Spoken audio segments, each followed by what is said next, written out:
ಪ್ರೀತಿ ಉಳ್ಳಂಥ ದೇವ ಜನರೇ, ನಿಮ್ಮೆಲ್ಲರನ್ನು ಕೂಡ ಯೇಸುವಿನ ನಾಮದಲ್ಲಿ ವಂದಿಸ್ತೇನೆ. ವಿಶೇಷವಾಗಿ ನನ್ನಂತೆ ನಾವು ಯೇಸು ಕ್ರಿಸ್ತನನ್ನು ಅರಿತುಕೊಳ್ತಾ ಇರೋದ್ರಿಂದ ನಾವಿನ್ನೂ ಯೇಸುವಿಗೆ ಹತ್ತಿರ ಆಗ್ತಾ ಇದ್ದೀವಿ ಅಂತ. ಸೊ ಈ ದಿನ ನಾವು ಧ್ಯಾನ ಮಾಡಲಿಕ್ಕಿರ್ತಕ್ಕಂಥ ವಾಕ್ಯ ಭಾಗ ಯೋಹಾನ ಬರೆದ ಸುವಾರ್ತೆ, ಮತ್ತಾಯ ಬರೆದ ಸುವಾರ್ತೆ 3ನೇ ಅಧ್ಯಾಯ 12ನೇ ವಚನ.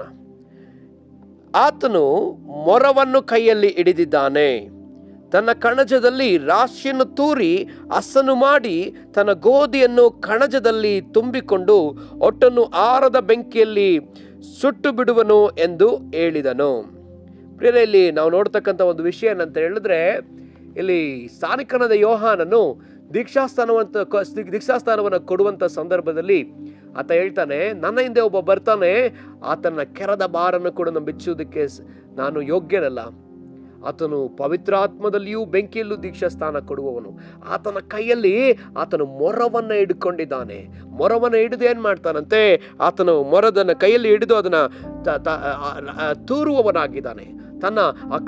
ಸಾಧಾರಣವಾಗಿ ನಾವು ನೋಡುವಂಥ ವಿಷಯ, ಈ ಮೊರ ಏನಕ್ಕಾಗಿ ಉಪಯೋಗಿಸ್ತಾರೆ ಅಂತ ಹೇಳಿದ್ರೆ, ಆ ಕಾಳುಗಳಿಗೆ ಅಂಟುಕೊಂಡಿರ್ತಕ್ಕಂಥ ಒಟ್ಟು ಅಥವಾ ಕಾಳುಗಳ ಮಧ್ಯದಲ್ಲಿರ್ತಕ್ಕಂಥ ಜೊಳ್ಳು, ಆ ಜೊಳ್ಳನ್ನು ಕಾಳನ್ನು ಪ್ರತ್ಯೇಕಪಡಿಸುವುದಕ್ಕಾಗಿ ಈ ಮೊರವನ್ನು ಉಪಯೋಗಿಸ್ತಾರೆ.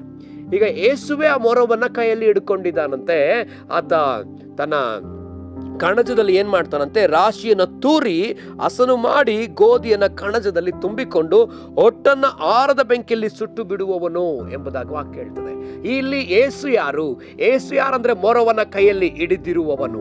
ಇಲ್ಲಿ ಯೇಸು ನ್ಯಾಯ ತೀರಿಸುವವನಾಗಿ ಕಾಣಿಸ್ತಾ ಇದ್ದಾನೆ. ಒಟ್ಟನ್ನ ಪ್ರತ್ಯೇಕಿಸುವವನು, ಕಾಳುಗಳನ್ನು ಪ್ರತ್ಯೇಕಿಸುವವನಾಗಿ ಆತ ಕಾಣಿಸ್ತಾ ಇದ್ದಾನೆ. ಪ್ರಿಯರೇ, ನಾನು ಯಾವಾಗಲೂ ಹೇಳುವಂತೆ, ಯೇಸು ಪ್ರಾರಂಭದಲ್ಲಿ ಬಂದಾಗ ಆತನು ಕರುಣೆಯುಳ್ಳವನು, ದಯೆಯುಳ್ಳವನು, ರೋಗಿಗಳನ್ನ ಗುಣಪಡಿಸುವುದಕ್ಕಾಗಿ ಆರೋಗ್ಯದಾಯಕನಾಗಿ ಆತ ಕಾಣಿಸಿಕೊಳ್ತಾನೆ.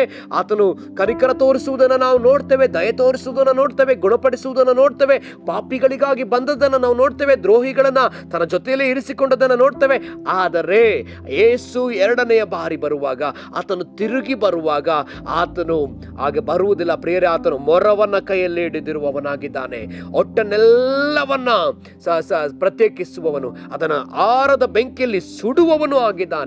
ತನ್ನ ಆ ಕಾಳುಗಳನ್ನು ಮಾತ್ರ ಪ್ರತ್ಯೇಕಿಸುವವನು ಕೂಡ ಆತನಾಗಿದ್ದಾನೆ. ಅದಕ್ಕಾಗಿಯೇ ನೋಡ್ರಿ, ದೇವರ ವಾಕ್ಯದಲ್ಲಿ ಮತ್ತೆ ಮತ್ತೆ ನೋಡ್ತೀವಿ, ಯೇಸು ಕ್ರಿಸ್ತನು ತನ್ನ ಶಿಲುಬೆಗೆ ಹೋಗುವುದಕ್ಕಿಂತ ಮುಂಚಿತವಾಗಿ ಮತ್ತೆ ಮತ್ತೆ ಆತ ಹೇಳ್ತಾನೆ, ಕಡೆಯ ದಿನದಲ್ಲಿ ಈ ರೀತಿಯಲ್ಲಿ ಆಗ್ತದೆ, ಕಡೆಯ ದಿನದಲ್ಲಿ ಈ ರೀತಿಯಾದ ಸಂಗತಿಗಳು ಸಂಭವಿಸ್ತದೆ. ಕಡೆಯ ದಿನದಲ್ಲಿ ಆ ಯಜಮಾನನು ತಿರುಗಿ ಬರ್ತಾನೆ. ಯಜಮಾನನು ತಿರುಗಿ ಬಂದಾಗ ಅವರ ಪ್ರತಿಫಲವನ್ನು ನೋಡ್ತಾನೆ. ಆ ಒಂದು ಆರತಿಯ ಆ ಒಂದು ಬುದ್ಧಿಹೀನ ಮೊದಲಿಗಿತ್ತಿಯರ ವಿಷಯದಲ್ಲಿ ನಾವು ನೋಡುವಂಥ ವಿಷಯ ಕೂಡ ಅದೇನೆ. ಬುದ್ಧಿಹೀನರು ಮತ್ತು ಬುದ್ಧಿವಂತ ಮೊದಲಿಗಿತ್ತಿಯರ ವಿಷಯದಲ್ಲಿ ನಾವು ಅದನ್ನೇ ನೋಡ್ತೇವೆ. ಅಲ್ಲಿ ಆ ರಾಜನು ಬರೋದಕ್ಕಿಂತ ಮುಂಚಿತವಾಗಿ, ಆ ಮೊದಲಿಂಗನು ಬರೋದಕ್ಕಿಂತ ಮುಂಚಿತವಾಗಿ ಎಲ್ಲರೂ ಅವರ ದೀಪದಲ್ಲಿ ಎಣ್ಣೆಯನ್ನು ಇಟ್ಟುಕೊಂಡಿದ್ರು. ಆ ದೀಪದಲ್ಲಿ ಅವರ ದೀಪವೆಲ್ಲವೂ ಕೂಡ ಸಿದ್ಧವಾಗಿತ್ತು. ಆದರೆ ಇನ್ನು ಕೆಲವರ ದೀಪ ಅದರಲ್ಲಿದ್ದಂಥ ಎಣ್ಣೆಯೂ ಕೂಡ ಖಾಲಿಯಾಗಿದೆ, ಅದರಲ್ಲಿರ್ತಕ್ಕಂಥ ಬತ್ತಿಯೂ ಕೂಡ ಇಲ್ಲ. ಈಗ ಅವರು ಎಣ್ಣೆ ಕೊಂಡುಕೊಳ್ಳಿಕ್ಕೆ ಹೋಗ್ಲೇ ಇಲ್ಲ. ಯಜಮಾನ ಆ ಒಂದು ಮೊದಲಿಂಗ ಬರುವುದಕ್ಕೆ ತಡ ಮಾಡ್ತಾನೆ ಅಂತ ತಿಳಿದು ಅವರು ತೆಗೆದುಕೊಳ್ಳಕ್ಕೆ ಹೋಗ್ಲಿಲ್ಲ. ಅವರು ನಾವು ನೋಡ್ತೇವೆ, ಅವರು ಬಿಡಲ್ಪಡುವುದನ್ನು ನಾವು ನೋಡ್ತೇವೆ, ಅವರು ಹೊರಗಾಕಲ್ಪಡುವುದನ್ನು ನಾವು ನೋಡ್ತೇವೆ. ಆ ಒಂದು ಎಣ್ಣೆಯನ್ನು, ದೀಪವನ್ನು, ಬತ್ತಿಯನ್ನು ಸಿದ್ಧಪಡಿಸಿಕೊಂಡಿದ್ದಂಥ ಬುದ್ಧಿವಂತ ಮೊದಲಿಗಿತ್ತರು ಒಳಗೋಗುವುದನ್ನು ನಾವು ನೋಡ್ತೇವೆ. ಮತ್ತು ಲೂಕನು ಬರೆದ ಸುವಾರ್ತೆಯಲ್ಲೂ ಕೂಡ ನಾವು ನೋಡುವಂಥ ಒಂದು ವಿಷಯ ಏನಂತ ಹೇಳಿದ್ರೆ, ಅಲ್ಲಿ ಯೇಸು ಸ್ವಾಮಿಯೇ ಕಡೆಯ ದಿನದ ಕುರಿತಾದ ಸಾಮ್ಯವನ್ನು ಅಲ್ಲಿ ಹೇಳ್ತಾನೆ.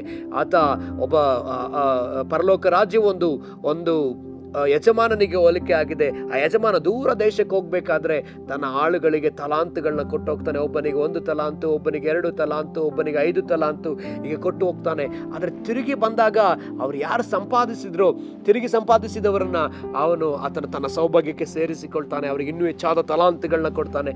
ಆದರೆ ಒಬ್ಬನೇ ಒಬ್ಬ ಆ ತಲಾಂತನ ಬಚ್ಚಿಟ್ಟಿದ್ದವನಿಗೆ ಆತನ ಹೇಳ್ತಾನೆ, ಇದನ್ನು ಬಚ್ಚಿಟ್ಟಿದ್ರಿಂದ ನೀನು ನನ್ನನ್ನು ಕಠಿಣವಾದ ಮನುಷ್ಯ ಅಂತ ಹೇಳಿ ನೆನೆಸ್ತಾ, ನಾನು ಬಿತ್ತದರಲ್ಲಿ ಕೊಯ್ಯದಿರುವ ಮನುಷ್ಯ ಅಂತ ಹೇಳಿ ನೆನೆಸ್ತಾ ಅಂತೇಳಿ ಆತನನ್ನು ಬಂಧಿಸಿ ಆತನನ್ನು ಬಾಧಿಸುವವರ ಕೈಗೆ ಒಪ್ಪಿಸಿಕೊಡ್ತಾನೆ. ಪ್ರಿಯರೇ, ಇದರ ಮೂಲಕ ನಾವು ಅರ್ಥ ಮಾಡ್ಕೊಳ್ಳುವಂಥದ್ದು ಏನಂತ ಹೇಳಿದ್ರೆ, ಕರ್ತನು ಬರುವಾಗ, ಕ್ರಿಸ್ತನು ಮಧ್ಯಾಕಾಶದಲ್ಲಿ ಬಂದು ನಮ್ಮನ್ನು ಕರೆದೊಯ್ಯುವಾಗ ಅದಾದ ನಂತರ ನ್ಯಾಯ ತೀರ್ಪಿದೆ. ದೊಡ್ಡ ನ್ಯಾಯ ತೀರ್ಪಿದೆ. ಆತನು ಆ ಕಾಳುಗಳನ್ನು ಮಾತ್ರ ಸಪರೇಟ್ ಮಾಡಿಕೊಳ್ಳುವವನಾಗಿದ್ದಾನೆ. ನಾವು ಯಾವ ರೀತಿಯ ಜೀವಿತವನ್ನು ಜೀವಿಸ್ತಾ ಇದ್ದೇವೆ? ನಾವು ಹೊಟ್ಟಿನಂತಹ ಜೀವಿತವೋ, ನಾವು ಕಾಳಿನಂತಹ ಜೀವಿತವನ್ನು ಜೀವಿಸ್ತಾ ಇದ್ದೀವೋ, ನಾವು ಇದನ್ನು ನಾವು ನಮ್ಮಲ್ಲಿ ಪರೀಕ್ಷಿಸಿಕೊಳ್ಳಬೇಕಾಗಿದೆ. ಯಾಕಂದ್ರೆ ಕರ್ತನು ತನ್ನ ಕೈಯಲ್ಲಿ ಮೊರವನ್ನು ಹಿಡಿದವನಾಗಿದ್ದಾನೆ. ನಮ್ಮ ಜೀವನ ಎಂಥ ಜೀವನವಾಗಿದೆ?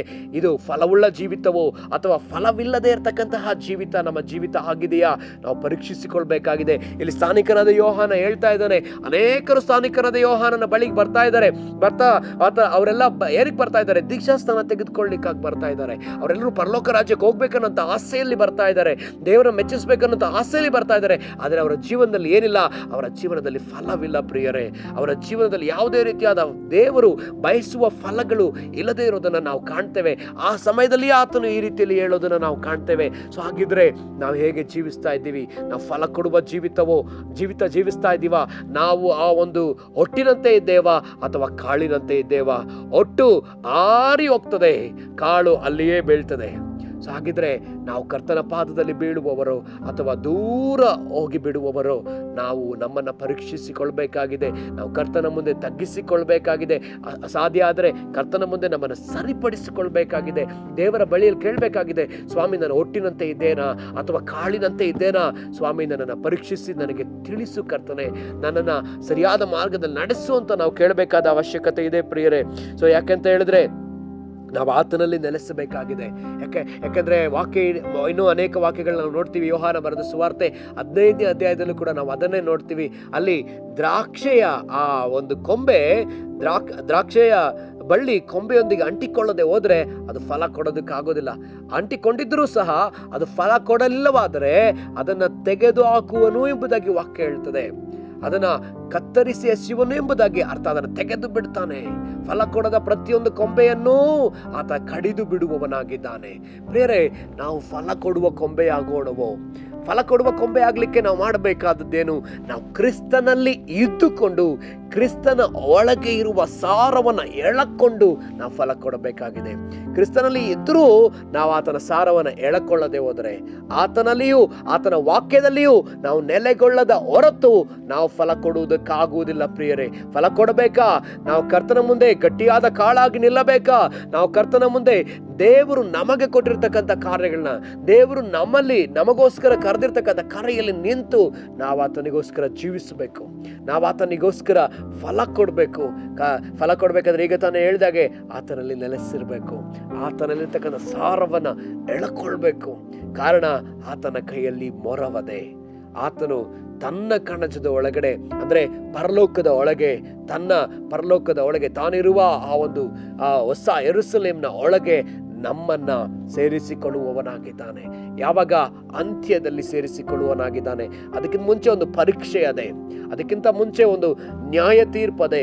ಆ ನ್ಯಾಯ ತೀರ್ಪಲ್ಲಿ ಯಾರು ನಿಂತುಕೊಳ್ಳುತ್ತಾರೋ, ಯಾರು ಕರ್ತನ ಮುಂದೆ ಧೈರ್ಯವಾಗಿ ನಿಲ್ಲುತ್ತಾರೋ, ಯಾರು ಪರೀಕ್ಷೆಯಲ್ಲಿ ಗೆಲ್ತಾರೋ, ಆ ಪರೀಕ್ಷೆಯಲ್ಲಿ ಯಾರು ಕರ್ತನ ಮುಂದೆ ಸರಿಯಾಗಿ ಕಾಣಿಸಿಕೊಳ್ತಾರೋ ಅವರು ಮಾತ್ರವೇ ಪರಲೋಕ ರಾಜ್ಯದ ಒಳಗೆ ಪ್ರವೇಶಿಸಲಾಗ್ತದೆ ಪ್ರಿಯರೇ. ಸೊ ಆಗಿರೋದ್ರಿಂದ ಈಗ ನಾವು ಹೇಗಿದ್ದೇವೆ? ನಮ್ಮ ಪರಿಸ್ಥಿತಿ ಹೇಗಿದೆ? ನಾವು ಯಾವ ರೀತಿಯಲ್ಲಿ ಜೀವಿಸ್ತಾ ಇದ್ದೀವಿ? ನನ್ನ ಮಾತು ಸರಿಯಾಗಿದೆಯೋ? ನನ್ನ ನಡೆ, ನನ್ನ ನುಡಿ, ನನ್ನ ಜೀವಿತ, ನಾನು ಹೇಗೆ ನಡ್ಕೊಳ್ತಾ ಇದ್ದೇನೆ? ಯಾರಿಗಾಗಿ ಜೀವಿಸ್ತಾ ಇದ್ದೇನೆ? ನಾನು ನನಗೋಸ್ಕರ ಜೀವಿಸ್ತಾ ಇದ್ದೀನೋ? ನಾನು ಪರಲೋಕ ರಾಜ್ಯಕ್ಕಾಗಿ ಜೀವಿಸ್ತಾ ಇದ್ದೀನೋ? ನನ್ನ ಹೆಸರನ್ನು ಸಂಪಾದಿಸುವುದಕ್ಕಾಗಿಯೋ ಅಥವಾ ನಾನು ಸ್ವಾರ್ಥವಾಗಿ ಜೀವಿಸ್ತಾ ಇದ್ದೀನ? ದೇವರಿಗೆ ಇಷ್ಟವಿಲ್ಲದ ರೀತಿಯಲ್ಲಿ ನಾನು ಜೀವಿಸ್ತಾ ಇದ್ದೀನ? ದೇವರಿಗೆ ಉಪಯೋಗವಾಗದ ರೀತಿಯಲ್ಲಿ ನಾನು ಇದ್ದೇನಾ? ನಮ್ಮನ್ನು ಪರೀಕ್ಷಿಸಿಕೊಂಡು ಕರ್ತನ ಮುಂದೆ ಬೇಗ ಬಂದು ತಗ್ಗಿಸಿಕೊಳ್ಳೋಣ. ಬೇಗ ನಾವು ಸರಿಯಾಗಿ ಬಿಡೋಣ. ಯಾಕಂದ್ರೆ ನಮಗೆ ಗೊತ್ತಿಲ್ಲ ಆತನು ಯಾವಾಗ ಬರ್ತಾನೆ ಎಂಬುದಾಗಿ. ಇನ್ನೊಂದು ವಿಷಯ ಏನಂತ ಹೇಳಿದ್ರೆ, ಯೇಸು ಯಾವಾಗ ಬರ್ತಾರೆ ಅಂತ ಹೇಳಿ ಯೇಸುವಿಗೆ ಗೊತ್ತಿಲ್ಲ. ತಂದೆಯ ದೇವರು ಅದನ್ನು ತಿಳಿಸ್ತಾರೆ. ತಂದೆಯ ದೇವರು ಹೇಳಿದ ಕೂಡಲೇ ಯೇಸು ಬರುವುದಕ್ಕೆ ಸಿದ್ಧರಾಗಿದ್ದಾರೆ.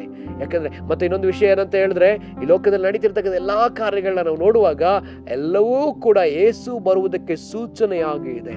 ಯೇಸು ಹೇಳಿದ್ರು, ಕಡೆಯ ದಿನದಲ್ಲಿ ಈ ರೀತಿಯಾದ ಸೂಚನೆಗಳು ನಡೀತದೆ. ಏನಂತೆ? ಕ್ರಿಸ್ತನು ಅಂತೇಳಿ ಅನೇಕರು ಎದ್ದು ಹೇಳ್ತಾರೆ. ಅನೇಕರು ಬಂದು ಆರಿಸಿಕೊಳ್ಳಲ್ಪಟ್ಟ ಜನಗಳನ್ನ ಅವರು ಮೋಸ ಮಾಡ್ತಾರೆ. ಅದೆಲ್ಲ ನಡೀತಾ ಇದೆ. ಯುದ್ಧಗಳಾಗುವ ಸಂಭವಗಳನ್ನ ನಾವು ಕೇಳ್ತಾ ಇದ್ದೇವೆ. ಮತ್ತು ಮಾರಣಾಂತಿಕವಾದಂಥ ಕಾಯಿಲೆಗಳು ಬರೋದನ್ನ ನಾವು ಕಾಣ್ತಾ ಇದ್ದೇವೆ.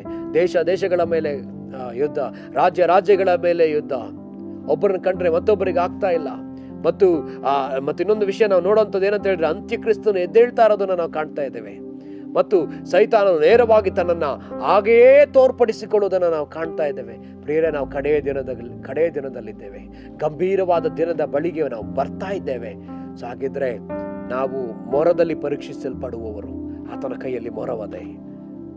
ನಾವು ಆ ಮೊರದಲ್ಲಿ ಪರೀಕ್ಷಿಸಲ್ಪಡುವಾಗ ನಾವು ಕರ್ತನ ಮುಂದೆ ತಗ್ಗಿಸಿಕೊಳ್ಬೇಕಾಗಿದೆ ಪ್ರಿಯರೇ, ತಗ್ಗಿಸಿಕೊಳ್ಬೇಕಾಗಿದೆ. ಹಾಗಿದ್ರೆ ನಾವು ತಗ್ಗಿಸ್ಕೊಳ್ಳಿಕ್ಕೆ ನಾವು ಏನ್ ಮಾಡ್ಬೇಕು? ಪಶ್ಚಾತ್ತಾಪ ಪಡಬೇಕು. ನಾವು ಮಾಡುತ್ತಿರುವ ಪಾಪ ನಾವು ಕರ್ತನ ಮುಂದೆ ಒಪ್ಪಿಕೊಳ್ಬೇಕು. ಯಾವ ಪಾಪ ಮಾಡ್ತಾ ಇದ್ದೀವಿ, ನಾವು ಯಾವ ರೀತಿಯಾದ ಪಾಪ, ನಾವು ದೇವರ ವಾಕ್ಯಕ್ಕೆ ಅನುಗುಣವಾಗಿ ನಡ್ಕೊಳ್ತಾ ಇದ್ದೇವಾ, ದೇವರ ವಾಕ್ಯದಂತೆ ನಾವು ಜೀವಿಸ್ತಾ ಇದ್ದೇವೋ, ನಮ್ಮನ್ನು ಪರೀಕ್ಷಿಸಿಕೊಳ್ಳಬೇಕಾಗಿದೆ ಪ್ರಿಯರೇ. ಇವತ್ತು ನಾವು ಪರೀಕ್ಷಿಸಿಕೊಳ್ಳೋದಾದ್ರೆ ನಾಳೆ ಅಲ್ಲಿ ನಾವು ಪರೀಕ್ಷಿಸಿಕೊಳ್ಬೇಕಾದ ಅವಶ್ಯಕತೆ ಇಲ್ಲ. ಆ ಪರೀಕ್ಷೆಯಲ್ಲಿ ನಾವು ಗೆಲ್ತೇವೆ.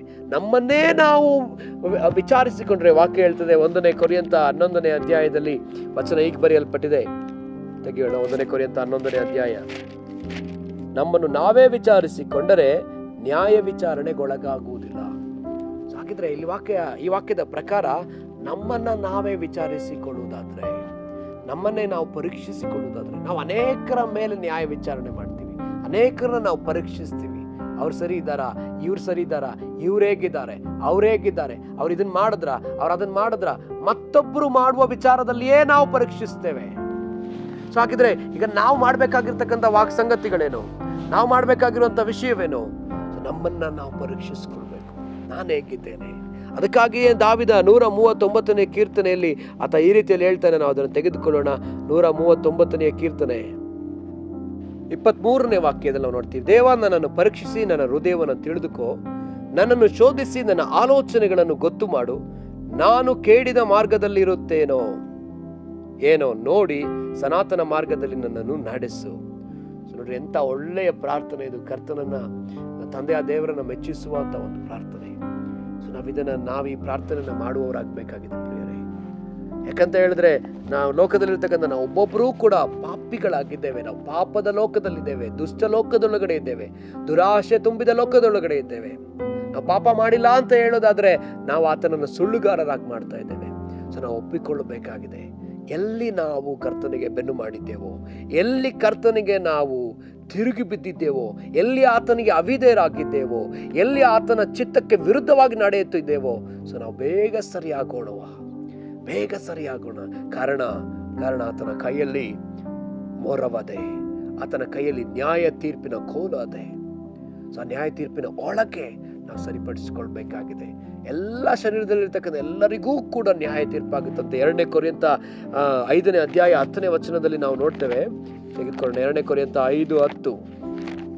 ಯಾಕೆಂದ್ರೆ 2 ಕೊರಿಂಥ 5:10, ಯಾಕೆಂದರೆ ಪ್ರತಿಯೊಬ್ಬನು ತನ್ನ ದೇಹದ ಮೂಲಕ ನಡೆಸಿದ ಒಳ್ಳೆಯದಕ್ಕಾಗಲಿ ಕೆಟ್ಟದಕ್ಕಾಗಲಿ ಸರಿಯಾಗಿ ಪ್ರತಿಫಲವನ್ನು ಹೊಂದುವುದಕ್ಕೋಸ್ಕರ ನಾವೆಲ್ಲರೂ ಕ್ರಿಸ್ತನ ನ್ಯಾಯಾಸನದ ಮುಂದೆ ಯಥಾಸ್ಥಿತಿಯಲ್ಲಿ ಕಾಣಿಸಿಕೊಳ್ಳಬೇಕು. ವಾಕ್ಯ ಹೇಳುವಂತ ವಿಷಯ, ನಾವು ಕ್ರೈಸ್ತರಾಗಿದ್ರು ಕ್ರೈಸ್ತರಲ್ಲದಿದ್ರು ನಾವೆಲ್ಲರೂ ಕೂಡ ಆತನ ಮುಂದೆ ಯಥಾಸ್ಥಿತಿಯಲ್ಲಿ ಕಾಣಿಸಿಕೊಳ್ಳಲೇಬೇಕು. ಮಾಡಿದೆಲ್ಲ ಕ್ರಿಯೆಗಳಿಗೆ ಆತನ ಮುಂದೆ ನಾವು ಲೆಕ್ಕ ಒಪ್ಪಿಸಲೇಬೇಕು. ಆತನು ಕೊಟ್ಟಂತಹ ತಲಾಂತುಗಳು, ಆತನು ಕೊಟ್ಟಂತಹ ನೀತಿವಂತಿಕೆ, ಪರಿಶುದ್ಧತೆ, ಆತನು ಕೊಟ್ಟಂತಹ ರಕ್ಷಣೆ, ಆತನು ಕೊಟ್ಟ ಸಭೆ, ಆತನು ಕೊಟ್ಟಂತಹ ಬೋಧನೆ, ಆತನು ಕೊಟ್ಟ ವಾಕ್ಯ, ಆತ ನಮ್ಮ ಜೀವಿತ ಕೊಟ್ಟ ಆಶೀರ್ವಾದಗಳು, ಇವೆಲ್ಲಕ್ಕೂ ಆತನು ಲೆಕ್ಕ ಕೇಳುವವನಾಗಿದ್ದಾನೆ. ಇದೆಲ್ಲವೂ ಆತನು ಕೊಟ್ಟ ತಲಾಂತೆ. ಈ ತಲಾಂತನ ತೆಗೆದುಕೊಂಡು ನಾವೇನ್ ಮಾಡಿದ್ವಿ, ಸೊ ಅದನ್ನ ಕರ್ತನು ಕಡೇ ದಿನದಲ್ಲಿ ನಮ್ಮ ಬಳಿಯಲ್ಲಿ ಲೆಕ್ಕ ಕೇಳುವವನಾಗಿದ್ದಾನೆ. ಆತ ಲೆಕ್ಕ ಕೇಳುವಾಗ, ಆತನು ಪರೀಕ್ಷಿಸುವಾಗ ನಾವು ಉತ್ತಮರಾಗಿಯೂ ಕೂಡ ಗಟ್ಟಿ ಕಾಳಿನಂತೆ ನಾವು ಉಳುಕೊಳ್ಳುವವರಾಗಿ ನಾವು ಮಾರ್ಪಡ್ಬೇಕಲ್ಲ. ಈಗಲೇ ನಾವು ಪಶ್ಚಾತ್ತಾಪ ಪಡೋಣ. ಕರ್ತನೆ, ನಿನಗೆ ಸ್ತೋತ್ರಪ್ಪ. ಸ್ವಾಮಿ, ನಾವು ಸಮಯವನ್ನ ವ್ಯರ್ಥವಾಗಿ ಕಳೆದಿದ್ದೇವಪ್ಪ. ಸ್ವಾಮಿ ಕರ್ತನೆ, ನಿನಗೆ ಉತ್ತಮವಾದವರು, ನಿನಗೆ ಪರಿಶುದ್ಧವಾದ ಜನರು ಬೇಕೆನ್ನುವುದಕ್ಕೋಸ್ಕರವಾಗಿಯೇ ನಿನ್ನ ಒಬ್ಬನೇ ಮಗನನ್ನ ಬಲಿಯಾಗಿ ಕೊಟ್ಟೆ. ಕರ್ತನೆ, ನಾವು ಉತ್ತಮರು, ಪರಿಶುದ್ಧರು, ನೀತಿವಂತರು, ಜ್ಞಾನಿಗಳು ಆಗಬೇಕು ಅನ್ನೋದಕ್ಕಾಗಿಯೇ ಕರ್ತನೆ ಅಪ್ಪ, ನಾವು ಸಮಯವನ್ನ ಕರ್ತನೆ ಹೌದಪ್ಪ ಬೆಲೆಯುಳ್ಳದೆಂದು ಎಣಿಸದೆ ಅದನ್ನು ಕಳ್ಕೊಂಡು ಪಾಪ ಮಾಡಿದ್ದೇವೆ, ಅಲಕ್ಷ್ಯ ಮಾಡಿದ್ದೇವೆ, ಅಜಾಗ್ರತೆಯಿಂದ ನಡ್ಕೊಂಡಿದ್ದೇವೆ. ಸ್ವಾಮಿ, ನಾವು ನಮ್ಮನ್ನು ಶುದ್ಧೀಕರಿಸಿಕೊಳ್ತೇವೆ ಸ್ವಾಮಿ. ಕರ್ತನೆ, ನಾವು ನಿನ್ನ ಮುಂದೆ ಪಶ್ಚಾತ್ತಾಪ ಪಡ್ತೇವೆ ಸ್ವಾಮಿ. ಕರ್ತನೆ, ಮುಂದೆ ಒಪ್ಪಿಕೊಳ್ತೇವೆ ಸ್ವಾಮಿ. ಕರ್ತನೆ, ಹೌದಪ್ಪ, ಈ ದಿವಸ ಮೊದಲುಗೊಂಡು ನಾವು ನಿನಗಾಗಿ ಜೀವಿಸ್ತೇವೆ, ನಿನಗೋಸ್ಕರ ಜೀವಿಸ್ತೇವೆ, ನಿನ್ನ ಚಿತ್ತವನ್ನು ಮಾಡುವುದಕ್ಕೋಸ್ಕರ ನಾವು ಜೀವಿಸ್ತೇವೆ ಸ್ವಾಮಿ. ಅಪ್ಪ, ನಿನಗೆ ಸ್ತೋತ್ರ. ನಮಗೆ ಸಹಾಯ ಮಾಡು, ಕೃಪೆ ಕೊಡು ಕರ್ತನೆ. ಎಲ್ಲ ಮಹಿಮೆ ನಿಮಗೆ ಸಲ್ಲಿಸ್ತೇವೆ. ನಜರೇತಿನ ಯೇಸುವಿನ ನಾಮದಲ್ಲಿ ಪ್ರಾರ್ಥಿಸ್ತೇನಪ್ಪ, ಪ್ರೀತಿಯ ತಂದೆಯಾದ ದೇವರೇ, ಆಮೆನ್, ಆಮೆನ್. ಕರ್ತನೆ, ನಿಮ್ಮೆಲ್ಲರನ್ನೂ ಕೂಡ ಆಶೀರ್ವದಿಸಲಿ ಪ್ರಿಯರೇ. Praise the lord.